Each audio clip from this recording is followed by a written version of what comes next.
পুত্র কন্তিধর বিরাটি 1862 ମସିହାରେ ଜନ୍ମ ହୋଇ 1924 ମସିହାରେ ଚାଲିଯାଇଥିବା ସଭାପତି ଗଙ୍ଗାଧର ମେହେରଙ୍କ ଭାଷାରେ ଯାଠାରୁ ଯେ ବେଶୀ ଜାଣେ ଗୁରୁ ସେ ତାହାର ପାଇବାକୁ ଯୋଗ୍ୟ ସେହି ଗୁରୁ ବ୍ୟବହାର ତହୁଁ ବଡ଼ ଗୁରୁ ଏ ଜଗତେ ନିଜକୁ ବଣଇ ଜ୍ଞାନୀ ସଦା ଶିଷ୍ୟ ମତେ। ସମସ୍ତ ନାଁକୁ ନେଇ ଏକ କବିତା ରଚନା କରିବାକୁ ସାରଙ୍କର ଥିଲା ଆନ୍ତରିକ ଅଭ୍ୟାସ। ଆପଣମାନେ ଜାଣନ୍ତି ସମସ୍ତ ଭାଇ ଭଉଣୀଙ୍କ ନାଁ ଲିଷ୍ଟରେ ଅଛି, କିନ୍ତୁ ସମସ୍ତ କର୍ମଚାରୀ ଯେଉଁମାନେ ଆମ ପାଇଁ ଖଟୁଛନ୍ତି ତାଙ୍କ ନାଁ ପାଇବା ଏତେ ସହଜ ନୁହେଁ। କାଲି ରାତି 9:30 ପର୍ଯ୍ୟନ୍ତ ଆମେ ଖଟୁଛୁ ବିଶ୍ୱାସଙ୍କ ସହିତ। ମୁଁ ଗଲି ଏକ ନିଭୃତ କୋଠରୀ ଭିତରେ ବସିଲି ରାତି 9:30 ପର୍ଯ୍ୟନ୍ତ ତିଆରି କରିବା କବିତା। ସେ କବିତାକୁ ମୁଁ ଆପଣଙ୍କୁ ବିକି ଦଉଛି। ନୂତନ ପାଠ୍ୟ ଘୋଷଣା ମୂଲ୍ୟାୟନ କର୍ମଶାଳାରେ ଅନନ୍ୟ ଶିକ୍ଷା ବ୍ୟବସ୍ଥାରେ ବିପ୍ଳବ ନିମିତ୍ତ ନୂତନ ତଥ୍ୟରେ ପୂର୍ଣ୍ଣ ଛୟାନବେ ବୀର ଶିକ୍ଷକରେ ଧୀରେ ନେଇଛନ୍ତି ପୁଣି ଭାଗ ରାଜନୀତିର ଜିଲ୍ଲାରୁ ଆସିନ ସାଧୁଛନ୍ତି ଜ୍ଞାନ ଯୋଗ। ମାଧ୍ୟମିକ ଶିକ୍ଷା ବିକାଶ ପାଇଁକି ପ୍ରୟାସ ରଖିଲେ ଜାରି ଶିକ୍ଷଣର ପ୍ରବାହିତ ହେଲା ହେବ ସୁଦୂର ପ୍ରସାରୀ। ସଭାପତି ମହାଶୟ ରାମାଶିଷ ତାଙ୍କ ପରି ହେବ କିଏ ସଭାପତି ବିହାର ରଞ୍ଜନ ବାକ୍ୟ ଜନ ମନ ମୋହେ। ଶ୍ରୀକାନ୍ତ ସାରଙ୍କ ମହାନ ବ୍ୟକ୍ତିତ୍ୱ ସମ୍ପାଦନାର ଉଦ୍ୟମ ସଫଳତା ପାଇଁ କାର୍ଯ୍ୟରେ ସତତ ତତ୍ପର ତାଙ୍କର ଧର୍ମ। ଯାହାକୁ ଅଳ୍ପ ସମୟ ପୂର୍ବରୁ ଆପଣମାନଙ୍କୁ ସୂଚାଇ ଦେଉଥିଲେ ମାନ୍ୟବର ଉପସଭାପତି ମହୋଦୟ। ପରୀକ୍ଷା ଚାଳକ ସୁସ୍ମିତା ମାଙ୍କ ସୁନ୍ଦର ପରିଚାଳନା ମଞ୍ଜୁଲତା ସଂସ୍ଥା ବନ ବିଭାଗର ବୋଲାଇଲେ ମହାମନା। ପରୀକ୍ଷା ନିହନ୍ତକ ଭାବରେ ମୌସୁମୀ ସାହୁଙ୍କୁ ଜାଣ ସୁଚାରୁରୂପରେ କାର୍ଯ୍ୟ କରୁଛନ୍ତି ରଖି ପରିଷଦ ଟାଣ। ବର୍ତ୍ତମାନ ଆମମାନଙ୍କ ପାଇଁ ଯେଉଁମାନେ ଦିନ ରାତି ଅକ୍ଲାମ ପରିଶ୍ରମ କରିଛନ୍ତି ସେମାନଙ୍କର ସମ୍ପର୍କରେ 2-4 ପଦ କଥା କବିତା ସରିଗଲା। ଏଣିକି ଆସିବ ଆପଣମାନଙ୍କର କଥା। ଅରୂପରଜନୀ କାନ୍ତ ଗୋସ୍ୱାମୀ କର୍ମଜା ପ୍ରଥମ ଦଳ ବିଜୟ ବିଘ୍ନଇ ସ୍ୱର ନୀତି ବେଦା ସମିତ ଯେ କ୍ଷେତ୍ରପାଳ ଯୁଧିଷ୍ଠିର ଆଉ ଗୌରାଙ୍ଗ କ୍ଷୀରୋଦା ବିଜୟ ଗୌରୀ ଶଙ୍କର ନାରାୟଣ ଯୋଗେଶ୍ୱର ରହିଛନ୍ତି ଆମ ଓଡ଼ିଆ ଭାଷାର।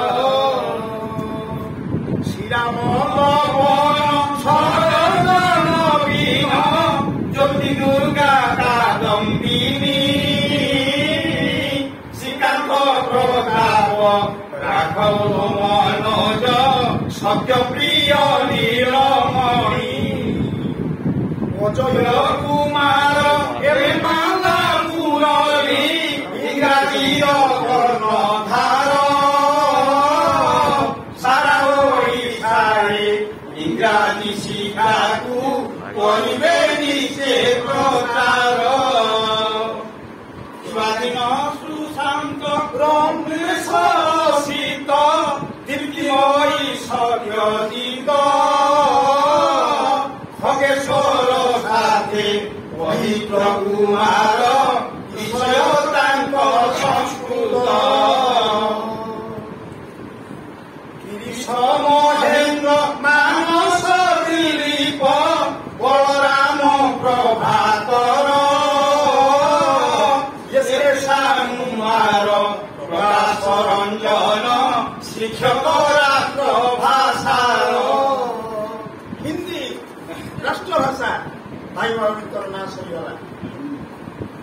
ସବିତା ତ୍ରୈଲୋକ୍ୟ ଅଜୟ ଦିলীପ ଚନ୍ଦ୍ରମଣି ଲୋକେଶ୍ୱର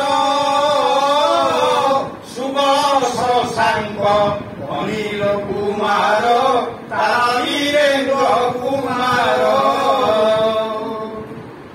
ମଞ୍ଜୁଳ ରାଧା ଶ୍ୟାମ ନାରାୟଣ ଚିତ୍ତରଞ୍ଜନ ରାଜେଶ ଗଣିତ ବିଭାଗ ଶିକ୍ଷକ ସଭିଏ କରନ୍ତି ପାଠ ଭାଗ। ଗଣିତ ବିଭାଗ ସରିଗଲା। ସାଗରିକାଜିକ ରଞ୍ଜନ ସନ୍ତୋଷ ସୁଶୀଳ ଗୁଣ୍ଡିଚାରାଣୀ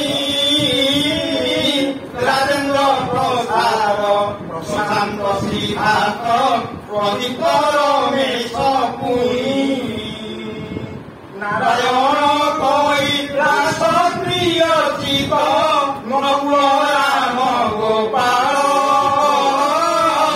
ବିଜ୍ଞାନ ବିଷୟ ଶିକ୍ଷକ ସଭିଏ ବିଶେଷ ଜ୍ଞାନର ମୂଳ। ସରିଗଲା ବିଜ୍ଞାନର ବାର୍ତ୍ତା। ଏବେ ଆସିବ ଇତିହାସର କଥା। ଇତିହାସ କଥା ପଖାଣିବା ଏବେ ଶୁଣ ହେ ଭାଇ ଭଉଣୀ ଶାନ୍ତିଲତାତ ବନ୍ଧୁ ପୂର୍ଣ୍ଣ ଚନ୍ଦ୍ର ସୁରେନ୍ଦ୍ର କବିର ଗଣୀ ଯତୀନ୍ଦ୍ର ଦେବେନ୍ଦ୍ର ତ୍ରିପତି ମିଶାଇ ଅଷ୍ଟରତ୍ନ ଏହି ମାନେ ଇତିହାସ କଥା ପଢ଼ାନ୍ତି ଜାଣି ବିଧିମତେ ସନମାନେ। ଆସିଗଲା ଭୂଗୋଳର କଥା। ଦୟାନିଧି ଶିବ ପ୍ରସାଦ ସସ୍ମିତା ନିବେଦିତା ନିତ୍ୟାନନ୍ଦ ଅଶୋକ ବିଶ୍ୱରୀ କବି ବିବେକାନନ୍ଦ ଭୂଗୋଳର ବିଶାରଦ ସଂଯୋଜକ ଭାବେ ସୁଶାନ୍ତ କୁମାର କାକରଣୀ ନିପୁଣ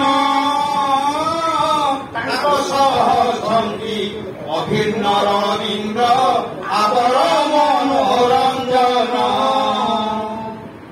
ରମେଶ ଗୌତମ ସୁଶୀଳ ଗୋବିନ୍ଦ ମନୋଜ ଚକ୍ରଧର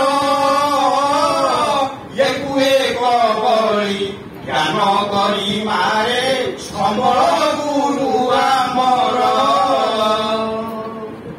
ସମ୍ବଳ ଶିକ୍ଷକ ମାନଙ୍କ ଦାୟିତ୍ୱ ସରିଗଲା ପରେ ଆଉ ପାଟେ ଆଗକୁ ଯିବା। ବିନାୟକ ମୁଦା ବିନୋଦ ତୁଷାର ବାବୁଙ୍କ ସହ ବିଶ୍ୱଜିତ ପୁରୀ ଚିତ୍ତନକୁ ନେଇ କର୍ମ ହୁଏ ଉକ୍ତ କବିତାକୁ ଶୃଙ୍ଖଳିତ ଭାବରେ ଯିଏ ଛପେଇ ଦେଲେ ସେ ଭାଇ ଆଉ କେହି ନୁହନ୍ତି ଉକ୍ତ ଅନୁଷ୍ଠାନର ଦକ୍ଷ କର୍ମଚାରୀ ଯାହାଙ୍କ ନାମ ପରିସର କର୍ମଚାରୀ ମାନଙ୍କର ସର୍ବଦା ନିଶା ଉଦ୍ୟମ କେତେ ପ୍ରଶଂସିଲେ ଉଣା ହୋଇଯିବ ସେ କଥାକୁ ସଂଯମଣ। 24 ପଦ ପରେ ଆପଣଙ୍କୁ ଭେଟିଦେବୁ 25 ପଦ ଅନ୍ତିମ ପଦରେ। ସମସ୍ତଙ୍କୁ ଆମେ ଏହି ସାଧୁବାଦ କରୁଛୁ କବିତାଇ